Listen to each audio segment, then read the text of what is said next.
Admiral Kethvar's forearms drummed impatiently on the command console as his fleet approached the small human colony of New Haven. Intelligence reports had been clear: 50,000 civilians, minimal defenses, no military presence. This should be simple. Sir, his tactical officer hissed through his breathing apparatus. We're receiving a transmission from the planet's surface. Put it through.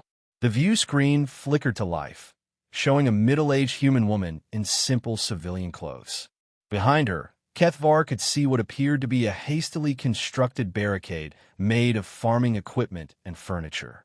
"This is Governor Sarah Chun of New Haven Colony," the woman said, her voice steady despite the obvious fear in her eyes. "We know why you're here.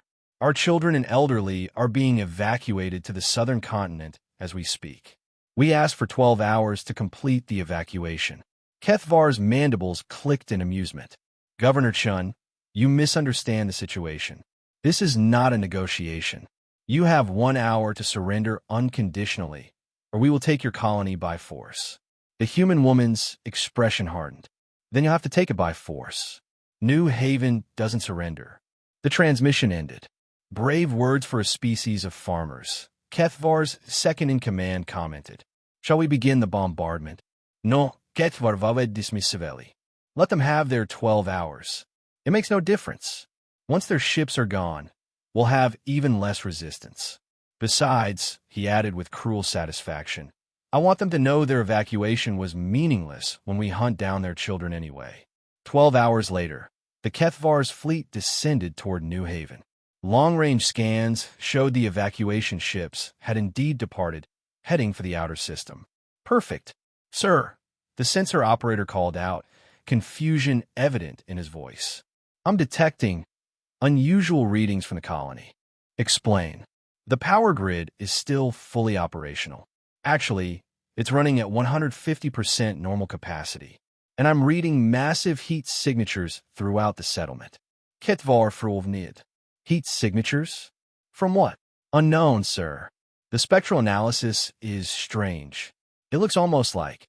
The first explosion lit up the colony like a miniature sun. Then another, and another. "What in the seven hells?" Kethvar began, but his words were cut off as a ship's proximity alarms began screaming. "Incoming missiles!" the tactical officer shrieked. "Multiple launch points. They're coming from everywhere."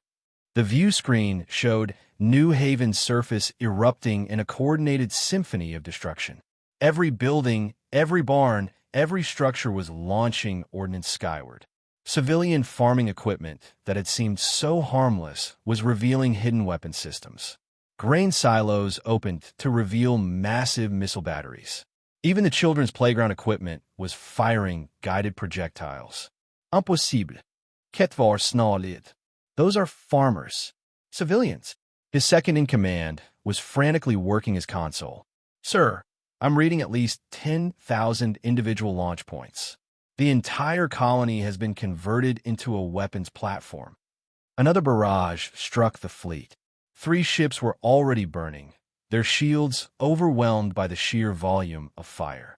Governor Chin's voice crackled through their communications again, but this time there was no fear in it, only cold determination. "Admiral Kethvar, this is Sarah Chun, former captain, Earth Defense Force, 15th Engineering Corps. I neglected to mention in our earlier conversation that New Haven was founded exclusively by military veterans and their families." On the view screen, Kethvar could see armed figures moving through the colony with military precision. What he had mistaken for panicked civilians were actually coordinated defensive positions. "You see," Admiral Chun continued, "when humans retire from military service, we don't forget how to fight. We just get creative with our resources. Every person down here has combat experience. Every building has been designed with defensive capabilities. Every piece of farm equipment has been modified for warfare." Another devastating volley tore through his fleet. Kethvar watched in horror as his flagship's sister ship simply disappeared in a ball of plasma. "We gave our children 12 hours to escape." Chin's voice was now filled with deadly promise. "Not because we were abandoning our home, but because we knew what we were about to do to defend it. You want a New Haven? Come and take it. The planet's surface erupted again, and Kethvar realized with growing terror that the humans hadn't been evacuating in fear. They had been clearing the battlefield of non-combatants. "Retreat!" he screamed to his remaining ships. Full retreat.